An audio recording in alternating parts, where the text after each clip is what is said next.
Lundi 27 mai, de retour pour l'édition régionale. Merci d'être en notre compagnie. Voici tout de suite, sans plus attendre, vos prévisions météo. De nombreuses perturbations aujourd'hui dans la région. Un peu de soleil tout de même, on l'espère, de belles éclaircies, mais les nuages ne seront jamais bien loin.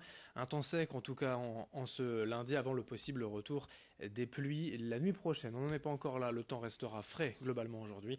18 degrés à Lille et à Dunkerque, 17 à Saint-Omer, 16 à Quelle et 15 à Boulogne. La météo complète après ce journal. À la une, bien évidemment, les résultats des élections européennes dans la région comme en France. Le Rassemblement national arrive en tête avec la liste de Jordan Bardella, 33,5% des voix devant La République en marche et Nathalie Loiseau, 17,9%. La région place d'ailleurs le même tiercé dans l'ordre que le pays, avec Europe Écologie Les Verts et Yannick Jadot troisième à 10,3%. Suivent ensuite la France Insoumise, les Républicains et les Socialistes. Dans le détail, notez que le Rassemblement National fait encore mieux dans le Pas-de-Calais que dans le Nord, 38,07% dans le 62, 29,5% dans le 59.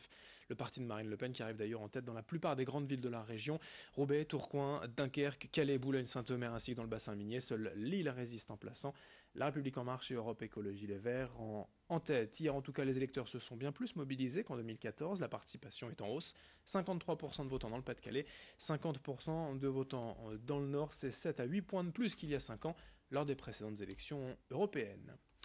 L'actualité régionale dominée depuis plusieurs jours par la grave crise économique que traverse actuellement Auchan. Le distributeur vient d'annoncer il y a quelques jours la vente d'une vingtaine de magasins en France, mais les syndicats craignent des pertes encore plus importantes, ce qui semble d'ailleurs être confirmé par un article récent du site Médiacité. On va faire le point en détail en plateau avec les explications d'Edil Gunay.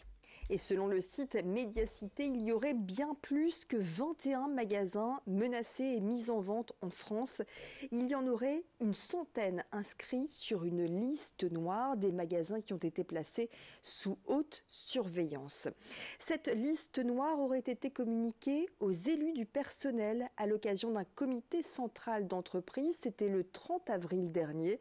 Ce jour-là, la direction aurait parlé d'une centaine de foyers de perte, sans pour autant préciser les magasins concernés. Ce qui est sûr, c'est que le groupe Auchan Retail France affiche des pertes considérables. Dans un courrier du directeur adressé aux salariés, le groupe annonce mettre en place des solutions pour étudier ces magasins en perte dans le cadre d'une démarche appelée Renaissance. Les salariés de leur côté craignent l'annonce d'un plan social dans les prochains mois, d'où leur rassemblement jeudi dernier devant le siège du groupe. Auchan tente donc de limiter la casse avec 10% de part de marché dans le secteur de la grande distribution en France, loin derrière Leclerc, Carrefour et Intermarché. L'enseigne subit les conséquences d'un virage qu'elle n'a pas opéré, contrairement à ses concurrents qui ont opté pour des surfaces plus petites avec des rayons plus adaptés aux attentes des consommateurs actuels. Mais il semblerait qu'une nouvelle stratégie se mette en place avec des projets en cours, notamment l'installation de fermes urbaines aux abords des hypermarchés pour l'approvisionnement en fruits et légumes frais. Ce serait le cas du côté d'Anglo ou encore de Grande-Synthe. Merci Edil pour ces explications. On parle d'emploi également dans ce journal, mais d'une manière positive, avec un secteur à fort potentiel dans les prochaines années, la garde d'enfants, puisque les Hauts-de-France sont la troisième région la plus peuplée de France, un taux de natalité supérieur à la moyenne nationale et une population globalement jeune. Pour favoriser le retour à l'emploi des jeunes parents, la région veut soutenir la professionnalisation des assistants maternels et des gardes d'enfants. Selon le Conseil régional, d'ici 2030, ce sont 32 000 emplois qui vont être créés dans le secteur, 40 000 si l'on compte les départs en retraite. Explication recueillie par Lucille Berthe Constant. Par rapport aux besoins d'emploi dans les années à venir et à horizon 2030, si je prends les départs à la retraite couplés aux créations nettes d'emplois, pour les assistants maternels, on attend environ 40 000 postes disponibles dans les 10 ans à venir, et donc avec un risque évident de pénurie de main-d'œuvre.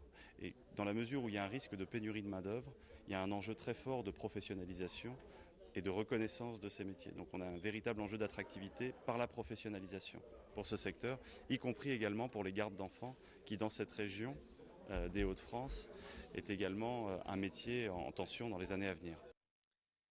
Dans un tout autre registre, le festival de Cannes s'est achevé samedi soir avec la victoire d'un film coréen. Mais la région était tout de même bien représentée cette année encore avec un film d'Arnaud Desplechin, Roubaix, une lumière. Le cinéaste nordiste a évidemment tourné ici avec notamment Léa Seydoux et Roche Dizem et a profité du soutien de Pictanovo, l'outil cinéma et image de la région Hauts-de-France.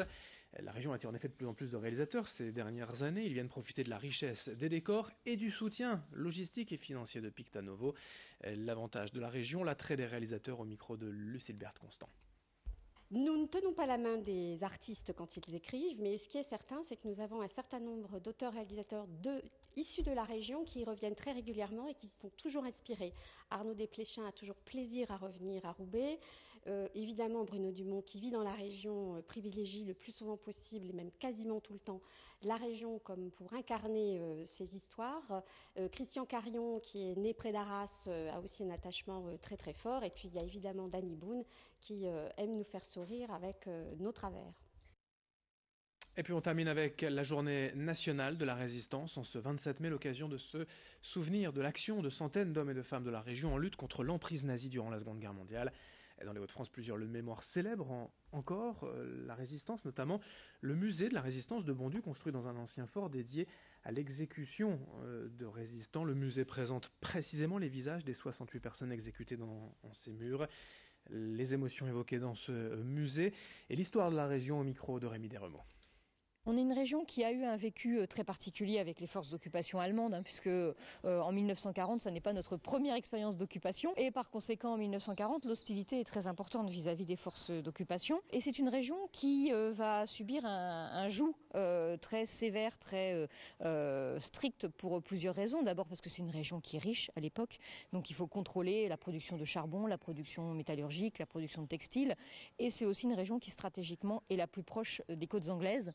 Et à l'époque, tout le monde s'attend à ce que le débarquement ait lieu chez nous. On a une surveillance qui se traduit par exemple par la présence d'un tiers des forces allemandes en France dans notre région. Ce qui signifie que la résistance, elle va être à la fois précoce et elle va être extrêmement variée dans ses formes aussi et très répandue.